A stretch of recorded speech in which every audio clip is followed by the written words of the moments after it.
Alright, this is video number 4 on stride length, and if you watched video number 3 on stride rate, you've gotten half the answer so far. I'll try not to repeat myself too much, but picking up where that last video left off, stride length is the range of motion behind the body, not in front of the body. Otherwise we're ending up with a really big heel strike or even a subtle heel strike. One is better than the other, certainly. Or at least more preferable. And to use the example I gave in the intro, if we're talking about stride length as a really quick frame of reference, third gear, about tempo pace on the what's called the recovery phase of the stride, or what you can call the backswing of the stride, our lower leg is about parallel with the ground, plus or minus, give or take. 2 and 1 are below the parallel line, and then 4 and 5 get above the parallel line. So there's a triad that allows you to actually get your leg into those bigger ranges of motion. First, what's happening is your hip extensors are firing. You have to have some degree of hip strength and hip flexibility to even get this thigh going back in the first place. And what's acting with the hip is the glute. So it's kind of like a 2-for-1 in that the hip and the glute get the leg going back this direction. And I've been demonstrating a couple strength training exercises ever so briefly in between here to show you how run-specific strength training can help get you into that position. I know flexibility is good, but if you had to pick and choose between flexibility and strength training, usually strength training is going to win out, and even then, massage and foam rolling might be better than actual static stretching to increase your flexibility. But I'm interrupting myself here on a quick side note. I don't want you to believe that more flexibility is going to keep leading to better running and better performance, because in my mind, there's really just two types of flexibility. There's Frankenstein stiff. I think you know if you're Frankenstein stiff or not, and then there's pretty much everything else. Once you have enough flexibility to get your leg back to where it can actually pull through with the foot under the body, you're good to go. I don't need you working and working and working and working to increase your flexibility, because at that point, I'd rather you put that time and energy into strength training. So, hip and glute together to get the foot going back, and then once the foot is here, we flick the heel up as high or low as we need to, based on what gear we want to run, and then we pull through, and that's pretty much all hamstring. So the faster we run, the more we use the hamstring, and that's pretty much why you will always see more pulled hamstrings in sprint sports. I mean, true track and field sprinting, football, basketball, up and down the basketball court. And where the pull hamstring is happening is not really in this part of the stride. That looks like the leg curl machine in your gym, but that's not really that functional. There's not too much hamstring engagement going on right there. It's on this pull through where the hamstring is kind of working double duty. So we call this the swing phase of the stride. This really determines the upper limit to your stride length. You have to have hamstring strength to hold the foot up high and swing it through with a lot of force, and then your foot has to immediately decelerate, or your hamstring has to decelerate your upper thigh as it swings through. So it has to go from swinging to decelerating just like that, and that is where the hamstring is probably going to pull, and it's probably going to be the high hamstring. So if a runner tells me they're having hamstring strains or tightness or issues, I first want to know, is it high hamstring, or is it the belly, or is it down by the knee? Because that could be related to the type of speed workouts you're doing. Again, the faster we run, the more we use our hamstring. So that triad is the hip, glute, and hamstring. If those are strong and those aren't all wound up and super tight, then you can hit this stride and you can have this short lever swinging through. And that will allow you to keep your cadence high as you run very fast. And anyone who doubts that, just look at any of your 100-meter sprint superstars, Hall of Famers, Carl Lewis, Flojo, now we have Usain Bolt. I mean, they have a tremendous stride length, big range of motion. I mean, their left foot will hit here, and that left foot doesn't hit again until way out there, and their legs are going 1,000 miles an hour. Let me make another quick point on track and field sprinting before I get too far ahead in stride length. Point I want to make clear right up front is that when I'm referring to sprinting in fifth gear, I'm usually referring to you and I, anyone watched this video, us running as fast as we can. as distinguished from the true sport of sprinting in track and field, 100-meter dash, 200-meter dash. I will on occasion use those elite athletes in sprinting as an example to prove a certain point, but I'm not going to trip over my words too much and cause too much confusion in you, because I will make the distinctions clear as to how there is a difference between what they do as sprinting as a sport, as a whole nother entity, compared to when you and I are just running as fast as we can. They are similar, but not the same. There's enough of a difference in that sport, especially those athletes. I mean, what they call the strength to weight ratio, track and field sprinters are some of the strongest people on the planet, you know, right up there with gymnasts and wrestlers. You know, they do the mechanics a little bit differently. The demands of the sport are a little bit different, and they are much stronger than you and I, and what they're being asked to do in that event is different, again, than us doing some type of sprint workout. But there are general principles, general principles of sprinting, even track and field sprinting, that we then take and we just kind of water it down into the rest of our running. And I may have mentioned in a previous video, I used a Carl Lewis example, but here it is. You know, so if Carl Lewis came to me and he said, "Hey Mike, you know, everyone's getting into this distance running thing. I'm older, I'm not the true sprinter I used to be. I want to give this distance thing a try coming out of my sprinting background. What should I change about my form as I go from sprinting to distance running?" And this is that connection I was talking about at the end of video number 3 with cadence. I would put Carl Lewis, or Usain Bolt even, at the end of one straightaway, and I would have him start in gear 5. I would say, "Show me that Olympic gold medal form that you have." And as he would start running, I would just gradually slow him down from 5 to 4 to 3 to 2 to 1, just a little bit more, and right there. That's your stride. That is your distance stride. So in other words, your gear 1 is essentially a slow version of 5. Whereas too many people have this one thing they do when they sprint, and then this completely other looking thing they do when they go out for a distance run. So what I mean, to go back to the stride rate emphasis and the high cadence emphasis, I mean, this really, what I'm about to show you, isn't true running. It's really fast walking.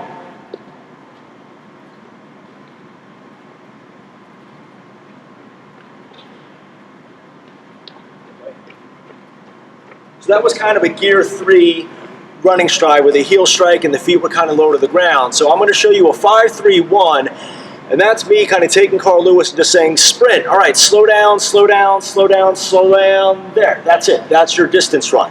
And what we're going to do then is keep the feet a little bit higher off the ground, relatively speaking, a relatively short and quick stride. But now as we get into the foot strike category next video, you're going to see that the foot now has a little bit more clearance room to actually come down into the ground with a mid-foot strike. So we cannot really separate stride length and foot strike and talk about them in a vacuum. So I'll quickly do a 5-3-1.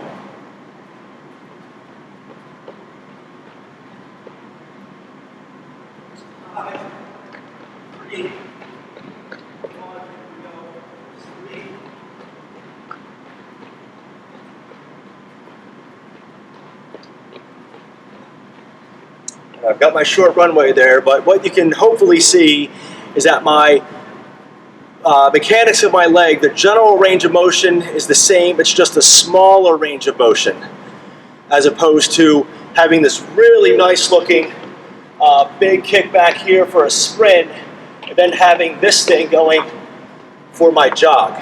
So if I could take your sprint and your jog, your gear 5 and your gear 1, and kind of drag and drop both of them and put them on the same computer screen, the mechanics shouldn't be too different. It shouldn't be completely unrecognizable that it's, you know, oh, that's two different people. You should still see yourself in that gear 5 stride while you're jogging. And I know that most of you aren't sprinting in training, and most of the runners I coach don't get like true sprint workouts. Time and a place for it, winter off season as a short answer, and sometimes in the summer as well. But we don't have to force the issue on getting you to do sprints in training. But at some point when you're trying to change your form in your stride, we're going to start in gear 5 and we're going to water that down into gear 1. I alluded to this when I talked about arm swing in video number 1, that we have this hip and cheek motion as a sprint stride, and we just keep cutting it down, and there's your gear 1 arm swing. So it works the same way with your stride. This range of motion behind the body is great in 5, and we cut it down a little bit more in 4, and there's 3 and 2 and 1, and I can just go right back into 5. But at no point do I have this lower leg pendulum kick. Your running shoes will not correct that. I mean, there was the 2014 Vibram lawsuit, which I thought was wild. You know, I will talk more about the Newton running shoes when I get to foot strike, but the cadence in the shoes aren't teaching you how to move your legs in this greater range of motion. And even the expression run quietly isn't helping anyone either. That's just making people run slow. And I understand that some of you are going to try to pick up 4th and 5th gear running maybe after watching this video, and you're not going to quite know how to get out of the heel strike and how to get the leg up here. I mean, sometimes the command I give people, the instruction, command's too strong of a word, is to just run as if you were back on that soccer field. You know, this is why working with my former athletes, they pick this stuff up really quickly. I just have to remind them what it's like to be on the field or be on the court, and boom, they can get right back into that 4th and 5th gear stride. That's what I was saying to some of you coaches. Don't let your former athletes lose this. Don't let your taller people lose that advantage they have of a big stride, if and when they need it to do actual 4th and 5th gear speed work. So as I posed this same question during the stride rate video, you can ask yourself once again, what do I look like when I sprint to the finish line at the end of my 5K, or when I do those 200s and 400s on the track? Are you still keeping your feet way down here, or are you actually getting some range of motion in your leg? I used the tennis racket example. You either can get the racket back or you can't. You can think about it all day long, but for some of my folks, I'm getting up there in years too. So once you get past a certain age, we're naturally going to lose some muscle mass. We might lose flexibility if we let it go altogether. I won't contradict myself. I'm still more concerned about strength than I am flexibility. So you have to have the ability to get the racket back. You have to have the ability with this triad, hip, glute, and hamstring, to throw the leg back and then use the hamstring to pull all the way through and then put the foot back down on the ground. So there's another plug for run-specific strength training. And having done, I'll keep quoting this number, over 1,000 individual run form sessions, stride length is where I spend the most time talking. It's not foot strike. Foot strike is a much shorter conversation than stride length because I don't always correct the foot strike. I'll get to that next video. A subtle heel strike, no injuries, your mileage is under control, healthy body weight, yeah, we can keep that foot strike, but let's talk about your stride length. Why can't I see a difference either in speed or range of motion or range of motion of the leg when you go from 1 to 5? A lot of people they'll pick up the pace a little bit from 1 to 2 to 3, but then again, based on flexibility, this is what I was talking about. You know, as we tend to get a little bit older, we lose some flexibility, some strength, and some people, you know, I'll run away from the camera. I'll poke fun at some of the older guys I coach. Usually, men are more inflexible than women, but they are so tight in the hamstring. It's like this is all they got, you know. They're trying. Maybe through some limitation in their hips or their hamstrings, they'll never get this leg coming up here. You know, even for 3rd gear, they might even struggle to get to the parallel line on the recovery phase or the backswing of the stride. That expression I'm also using relatively short and quick strides. Okay, so relative to a sprint stride, I'll do this one more time. Relative to a full sprint, then I'll come back and what I would consider to be, you know, my 2nd gear, you know, stride. You'll see that my gear 2 isn't really a short, quick baby mouse step thing, but relative to my 5th gear, it is short and quick. So here's gear 5, then gear 2.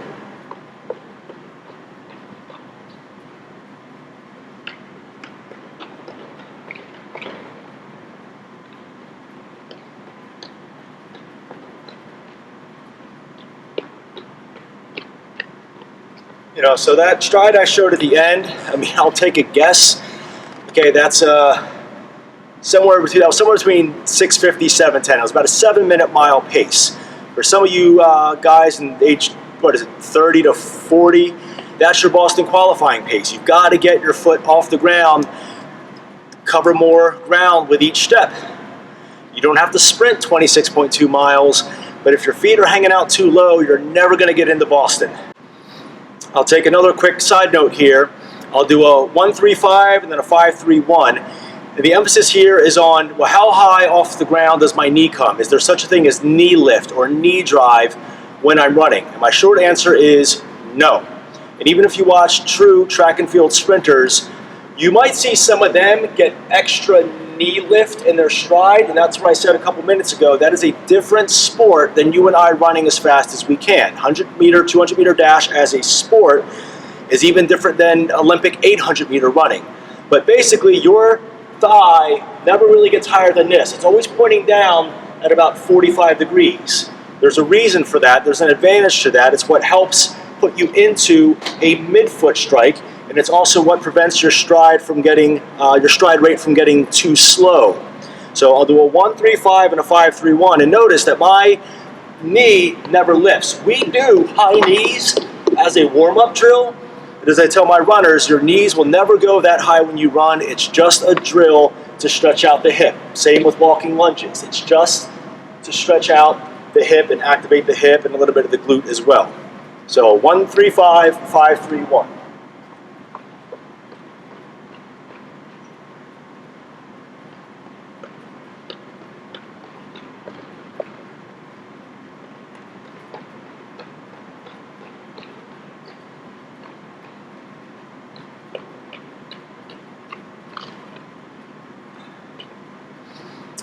So I've coached plenty of runners who have come to me to pass 300-meter sprint test for their physical fitness test, and some of them were really picking up those knees when they run. And I only trained them for like a month. I didn't really give them these blistering workouts. I didn't give them anything too different than what they were doing, but we just cut that knee lift down and got their thigh down here, quickened this back here, and they knocked huge seconds off their 300 meters. So a coach yelling, "Hey, come on, pick those knees up, let's go, pick those knees up." That's one of those remnants from the 80s that we don't need anymore, back when smoking was good for you. Back to the hamstring. The hamstring is the running muscle.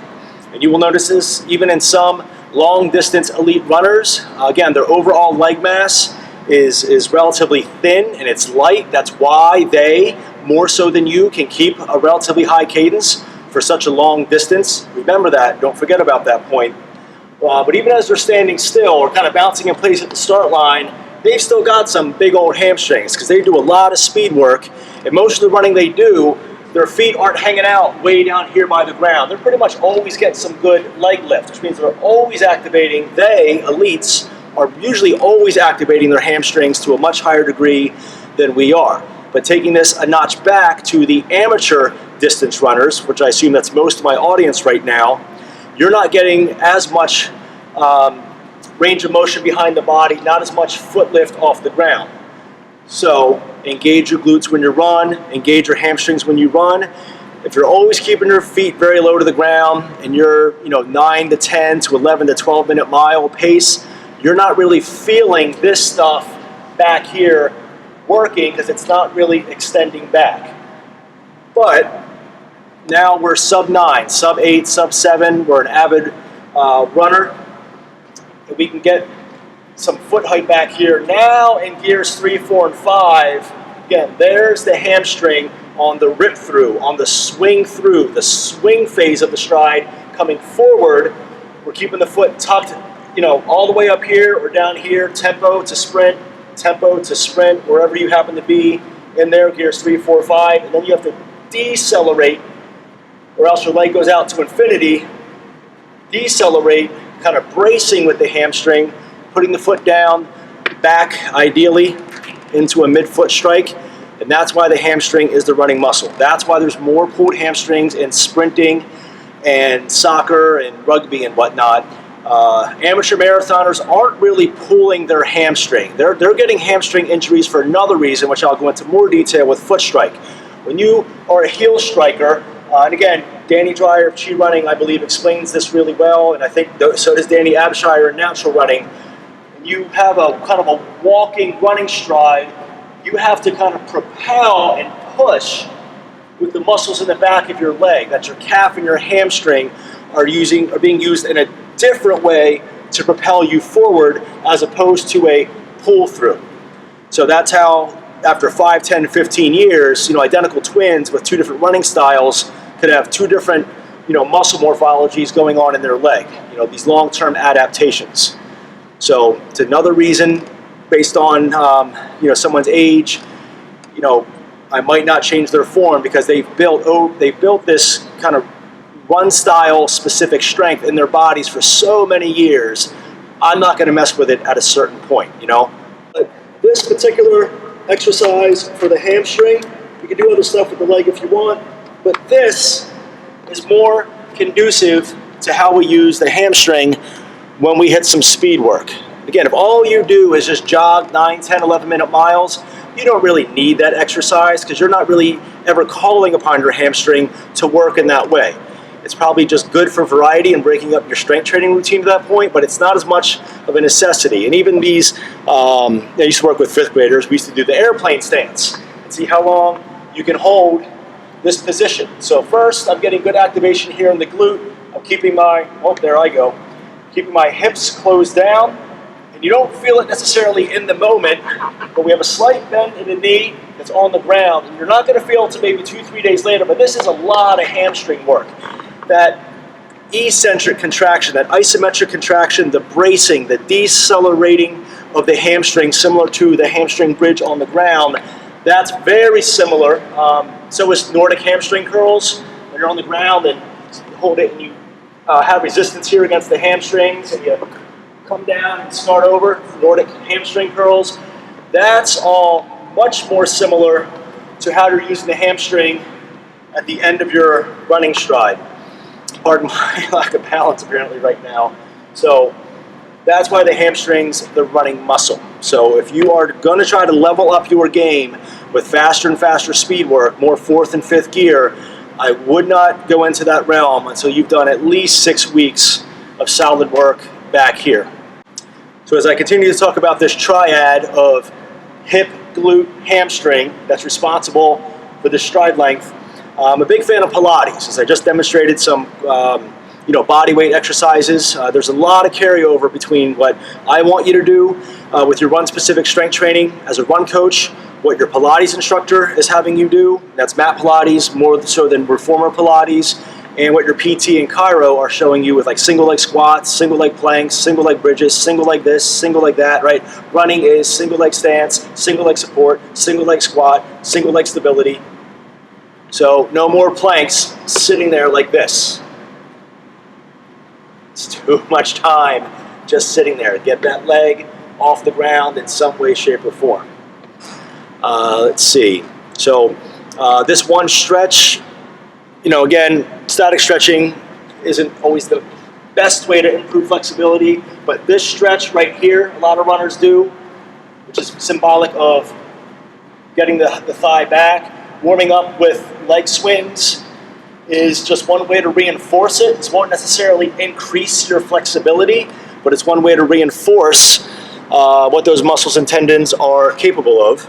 And I'll bring back the posture category just for one more second here. So again, hips, glutes, hamstring. And in order to keep all that functioning pretty well, to tuck my shirt in here, we want this crunching of the belly button up toward the chin to flatten out the back, level out the waistline, keep your butt and hips under your body where they can actually do some work. Yeah, you need a little bit of core strength too. So core strength, is sitting on top of the quad, hip, glute, hamstring, inner thigh strength. So painting a total picture here of what your strength training could look like. So ask yourself, at what point in the year do you do strength training 4 or 5 days a week, even sometimes sacrificing your run training if you need to? Some of you never do that, but you tell people how much you believe in strength training. So strength training once or twice a week as cross training versus boom, loading up, winter off season, Rocky IV, training in the snow, lots of strength training, going heavier when you never go heavier, still running, still run training, but tipping the scales a little bit to actually get the adaptations that you want in that triad and everywhere else. Because I don't believe that strength training once or twice a week is going to get you any stronger. So this way, you know, total body lean, very insignificant compared to doing strength training 4 or 5 days a week. Increasing your cadence from 86 to 90 doesn't really mean much compared to strength training 5 days a week versus twice a week. So think about some of those considerations.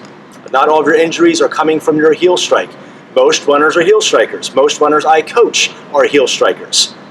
They don't all get injured. Strength sits atop everything. Core strength sits atop everything. So to tie some of these dots together one more time, we want a relatively short and quick stride. If and when we do want to increase our stride length, now we know how to do that. It's the range of motion behind the body. Okay? Second gear's down here, third gear's there, and then fourth and then fifth gear. We're not expected to hold that big stride length for too long. That's why it's just called speed work or a 5K. Again, some of the fastest runners in the world, I mean, they're doing like tempo pace for a half marathon. We just had somebody break 2 hours in the marathon. It's mind-boggling. It's an interesting video to watch as well. There's a lot you can pick out on their strides and why it's so different than our amateur stride. Which pages of the professional player's book are we trying to borrow from, and what should we just be like, yo, that's not our world, that's them. So you have your pro distance runners. You also have your professional sprinters. There's little things we can take from the sprint world, as I gave that Carl Lewis example, talking about this increased range of motion behind the body, but otherwise we have to know what's not in our realm. Again, I do recognize that some of you, your goals aren't, the nature of your goals doesn't require you to have to find these faster paces and higher gears, so hopefully you're enjoying this video for other reasons. Alright, so it's probably clear by now why I begin with sprint mechanics and water it down into jogging mechanics. It definitely clears up the arm swing and gets a nice, really good distance arm swing. It gets rid of all the wishy-washy stuff. I'm confirming if the athlete I'm coaching has the ability in the first place to get their leg through this greater range of motion. If they don't, it's okay. I'm not forcing the issue on putting them into these faster speed workouts. That's where the individuality of your running form comes into your program with DC Running Coach, if I were your coach. And I'm also recognizing that, again, your cadence is your cadence. As long as it's above 80 and it looks good and it doesn't limit your stride length like it does for a lot of runners, I'll let your cadence go.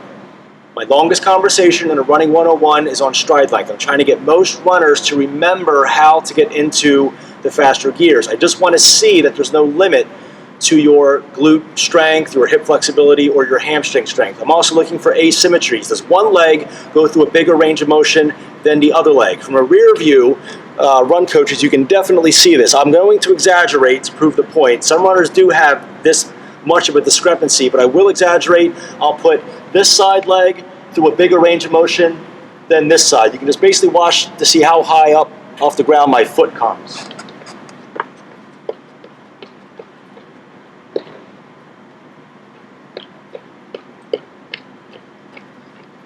So 10%, it's another 10% issue. 10% of runners do have that asymmetry in their stride. One leg goes through a greater range of motion than the other leg. So what are we thinking? Well, right off the bat, it's either probably hip flexibility or hip strength, hip extensor flexibility or strength, tight glute, weak glute on that side that doesn't get as high, and tight and or weak hamstring. Probably one of those three. So I outsource, send them to people in that industry who can better figure that out, but they take with them my feedback and what I see as a run coach. And sometimes, again, we can just think about it. I'm like, hey, did you know your right leg hangs out way down here and your left leg looks really good in gears 3, 4, 5? No, I never knew that. Let's do a couple more rounds. Just pay attention to that and let's just see what happens, you know? So sometimes it's not really debilitating, but it's good knowledge to take with you when you go to the gym, when you do foam rolling, when you have your next massage or PT appointment. Another plug for you former athletes, Again, just consider if you feel that your heart rate is too jacked up on 20, 30, 45-minute jogs, just consider if your stride length isn't too great off the ground. This is another point I'm repeating over and over again. Then you have to get back into a relatively shorter and quicker stride to minimize the impact. Because every time your foot hits the ground from a higher distance, it's more work on the muscles to absorb and more work for the muscles to go through that bigger range of motion. We're usually okay with that during speed work. We accept that, we embrace that during speed work and short distance racing because we're pretty much just maxing out for that distance. But for distance running, true distance running, we've got to make the consideration. So hopefully no one out there is misconstruing my words on this stride rate, stride length, foot strike, all-encompassing approach to run mechanics. I think we're mostly on the same page. I'm just trying not to get my runners stuck way down here with their stride. I'm not relying on cadence, I'm relying on stride length, and therefore I'm relying on run-specific strength training for the hip, the glute, and the hammy, along with everything else. I'm recognizing the time and the place for speed work in general, for certain types of speed work for that individual at a certain time or not. This all gets built into your training program.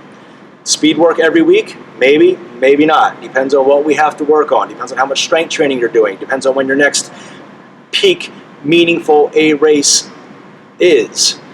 So lots of considerations, the art of run training. Again, I think if we all were to truly sprint, if we're being chased by a wild dog and had to catch a bus at the same time, I'm sure all of our cadences would shoot up to like 95, 100. But that's extreme rare cases for us. Usually it's going to be capped around 90, maybe 95 for some of you, but you have much more room for growth and potential in changing your stride length. Usain Bolt, Cheetah, and most avid runners, their cadence will not slow down as they hit the faster and faster gears. And now hopefully you understand why. It's that a shorter lever is a faster lever. Your increased range of motion behind your body has nothing to do with overstriding in front of the body. That's another misconception, that if you, let me tilt this down, that if you bring your, let me get on this leg for once. This range of motion behind the body does not have to make you come way out here. In fact, most people who have good mechanics up here put the foot down sooner rather than later. That's going to be a key phrase I use in foot strike. I don't rely on faster cadence to change my foot strike. I rely on a different phrase. Put your foot down sooner rather than later out here. So there's more clearance. There's more clearance room from top to bottom to bring your foot down. Even if I'm just down here in second gear or first gear, I still have a little bit more room to put the foot down as opposed to this. That really low swinging pendulum almost guarantees a heel strike. And you're doing it in $150 bright neon minimalist shoes that have zero drop. And you're still fast walking around. So I don't mean to sound overly critical in that point, but this is why I just think me and a lot of the rest of the run community have deviated on how we're teaching these run mechanics. Overstriding is what goes on in front of the body. It is not a result of increased stride length behind. We all pretty much have, let me tilt this camera down, we all of us, every single one of us, pretty much, to some degree, won't contradict myself, but we tend to have the same running stride right to about there. We all kind of come through on this swing phase right about there, maybe it's down here. Some of us put the foot down sooner, right under our center of mass. I didn't say under hips, I said under center of mass. Difference there, I'll explain. And some of us keep swinging through with that walking leg kick, with that little stride at the bottom. So we want to put the foot down sooner rather than later. It is irrelevant in relation to this range of motion behind the body. Your best sprinters and distance runners in the world all come back here. Most of them are good mid-foot strikers. Maybe a subtle forefoot strike, maybe a subtle heel strike.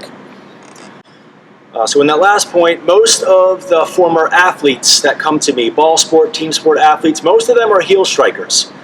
They haven't picked up any bad habits yet. You know, they're in their mid-20s, late 20s, early 30s. They've kind of retired from their sport. Maybe they got a little bit lazy for 5 to 10 years, and they contact me, and they got to lose some pounds, and they're going to give this distance running thing a try. They're usually coming to me with a good mid-foot strike. But then again, they might have too much stride length behind the body, so that's like a 15-20% of runners. I'm trying to cut down their gear 1 stride length. It's almost too good. It's a wonderful problem to have. Other points is that I'm going to train you like an athlete. I refer to the people I coach as athletes, not runners. I'm an athlete. I'm not a runner. Like, being an athlete keeps the doors to perception much wider. So in training you like an athlete, and how does this relate to stride length, is we've got to make functional corrections to your body to enable you to be more comfortable holding this slightly bigger stride for longer and longer and longer distances. Moving your marathon out of gear 1, boy, I hope I finished, to now actually maybe racing the clock a little bit, whether it's you against you or you against your Boston qualifying time. You've got to now start to push that sucker into gear 2. You've got to get your foot a little bit higher off the ground. The shoes will not change it. Shoes aren't looking up and talking to you and correcting your mechanics. Someone else, or usually someone else, has to help you with your mechanics, and the cadence isn't correcting your foot strike. It's probably, sometimes it's keeping your feet too low to the ground. And others of you are just doing the same thing year round. So I would say to you, stop racing 12 months a year. Use a periodization model and chunk up your year into 4 different seasons, 4 different phases. If you live in Southern California, I don't know what to tell you. I don't know when your winter off season is. I don't know when your summer race season is. It's always 78 degrees and sunny, so you have to get a little bit creative, but I think you get the main point. I would say 25% of you watching this video have absolutely no change in your stride length when you go from gear 1 to 5, and therefore you don't really have a great change in your speed either, unless, once again, unless your change in stride length is increasing the overstriding in front. That's what I call puddle hopping in the last video. So instead of getting up here, you actually puddle hop to run forward. You know, it's kind of a series of, you're getting really big push off, propelling with the hamstring and the calf, and hopping out forward onto the other foot. So if I'm training you like an athlete. And we're going to have 4 different seasons, 4 different phases. It doesn't mean they're unrecognizable, but I don't want your December training to look like your June training. I don't want your September training to look exactly like your March training. I want physical adaptations to happen. So when, for those of you that travel a lot for work a lot of hours during the week, with or without kids or social life, whatever you have going on, push comes to shove in your schedule. Choose strength training over yoga if you can. I love yoga, but I want more functional strength out of Pilates than I do, than I'll see from a yoga class. So when you run in 5 different gears, I should see 5 different snapshots. You should be able to give them to me, and in 5 seconds, I can put them in order 1 through 5. So some of you have more limitations to overcome than others, but this is running 101. This is how you run. I don't want your jog to look like a fast walk if it's putting injuries on you. So subtle heel strike, probably okay. We'll talk about it next video.